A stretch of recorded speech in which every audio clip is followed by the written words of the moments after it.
Politicians trying to put a Band-Aid on the mess that COVID-19 and their own restrictions have made of this country. Sending everybody $2,000 will add another $500 billion to the national debt. Not that anyone in D.C. really cares. The president pushed hard for this. We're going to see what the Senate has to say tomorrow.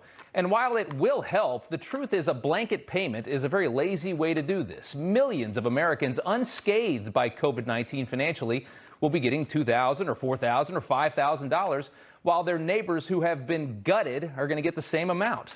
How does that make any sense? Well, right now, the worst of the COVID pandemic is in California, where Governor Gavin Newsom, devout follower of science, announced that since it's working so well in Southern California, stay-at-home orders would likely be extended a few more weeks. Take a listen. Dr. Galley and his team likely tomorrow will announce, and that's why you see on the slide the 12/29 announcement. They will announce once today's data is collected, their projections over the next 4-week period. It is clear and understandable that it's likely those stay-at-home orders will be extended.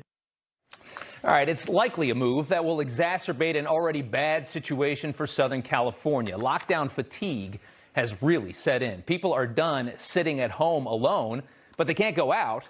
So, of course, they're having people over. And guess what you don't do when you have people over to your house? You don't wear masks and you don't stay 6 feet apart. Newsom's rules are making things worse. You can't eat at restaurants at all in California, not even outside. Not sure what science led to that decision, but it's stricter than anywhere else, including New York. So somebody here's got it wrong. California is leading the way in botching this virus. Here is the latest data from the CDC. California leads the country with an average of 97 new COVID cases per 100,000 people every day over the last 7 days. For some perspective, in Florida, where society is essentially wide open, that number is less than half of that, 45.7. Nobody knows exactly why it's so bad in California, and that is exactly the point. They're clueless. But it's clearly not from restaurants being open, yet Newsom refuses to change anything, refuses to admit they've been wrong about a lot of stuff this whole time. The restaurants and bars will stay closed for probably no reason, and instead of supporting a business and all of its employees, instead of meeting friends and eating outside in the beautiful Southern California sunshine, which science says this virus hates, Californians will instead continue to meet indoors at their homes. And like a California wildfire, COVID will continue to spread. Great work, Gavin. Here's a California Republican giving his 2 cents on the COVID response. And this free money doesn't come from heaven. It comes from the future earnings of those who will be struggling to get back on their feet, a massive wealth transfer from the future to the present, from the young to the old, and from those who have been hurt by the lockdowns to those who have not. There is only one way to end the suffering caused by these lockdowns, and that is to end them. All right, Republicans try and try, but sadly they are never heard in blue California. Maybe the truth is this: it's a very contagious virus, and short of locking every single person alone inside in solitary confinement for a year, maybe there's not a whole lot we can do except give everybody a mask and tell them to follow some common sense. But that doesn't work for the Gavin Newsoms in this country. They can't just accept a reality like that. They always have to be doing something. They got to be busy, even if that something is making everything worse. Hey, I'm trying to save lives by destroying our economy.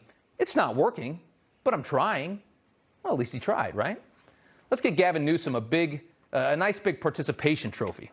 There you go, right there. The libs love those, right?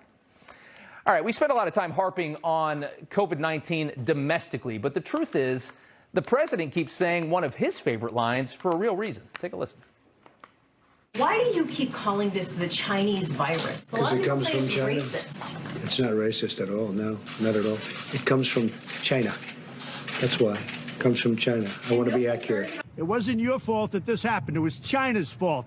And China's going to pay a big price, what they've done to this country. China's going to pay a big price, what they've done to the world. This was China's fault. All right, with the media, Democrats, and half the country obsessed with removing Trump from office for the past 4 years, it's been very disappointing to see such little energy being directed at how we are going to get even with China for this horrific crime against humanity. Donald Trump has blocked a lot of the vision of what's happened here. Today, China jailed a citizen journalist named Zhang Zhan for 4 years for going to Wuhan back in early February and reporting on the spread of this virus. 4 years in jail.